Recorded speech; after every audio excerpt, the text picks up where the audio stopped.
गांव के एक कोने में एक छोटी सी लड़की रहती थी जिसका नाम माशा था। माशा को जंगलों में खेलना, निदिया देखना और आसमान को तकते रहना बहुत पसंद था। वो हर वक्त ख्वाब देखती थी कि काश उसे कोई जादुई मखलूक मिले और उससे बात करे। एक दिन सूरज ढलने के वक्त माशा जंगल में गई। अचानक उसने एक पहाड़ी के करीब रोशनी की चमक देखी। रोशनी आहिस्ता आहिस्ता आग की लपटों की सूरत इख्तियार कर गई। लेकिन ये आग आम आग नहीं थी, ये तो एक हसीन परी थी जिसके पर शोलों जैसे जल रहे थे और आंखें कोयलों की तरह दमक रही थीं। परी ने कहा, मैं आग की परी हूँ, मैं ताकत और रोशनी की मालिक हूँ। मैं तुम्हें गर्मी दे सकती हूँ, अंधेरों को भिगा सकती हूँ, लेकिन अगर मुझे काबू ना किया जाए तो मैं सब कुछ जला भी सकती हूँ।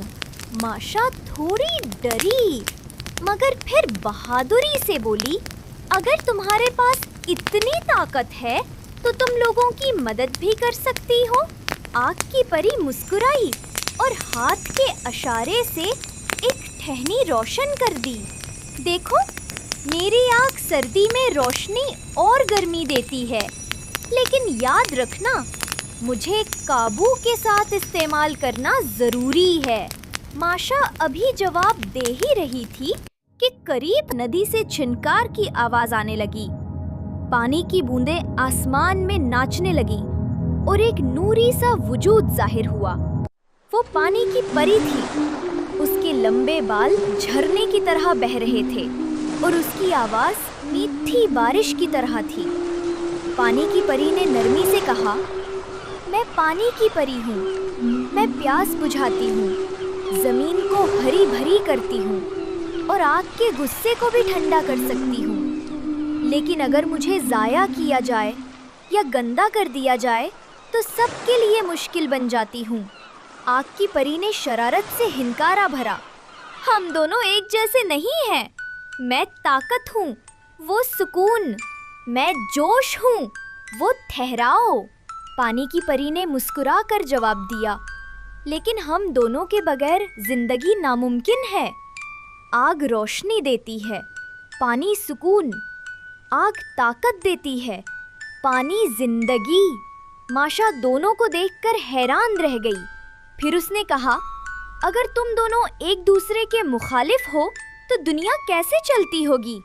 पानी की परी ने जवाब दिया, हम मुखालिफ नहीं, हम साथी हैं। जैसे दिन और रात, जैसे खुशी और गम। आग की परी ने सर हिलाया और कहा, हाँ, हम एक दूसरे को मुकम्मल करते हैं, लेकिन हमें इंसानों से डर है।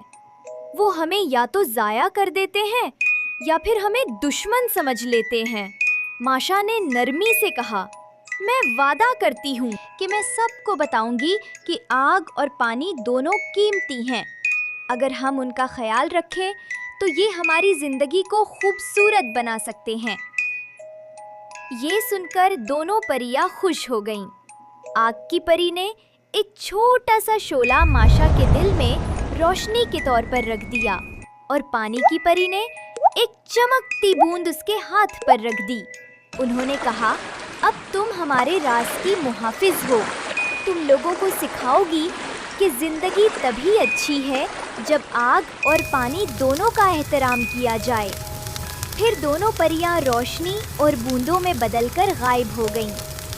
माशा खुशी से अपने गांव लौटी और सबको कहानी सुनाई। उस दिन के बाद गांव वाले ना आग को ज़ाया करते ना पानी को, बल्कि दोनों को नेमत समझकर इस्तेमाल करने लगे।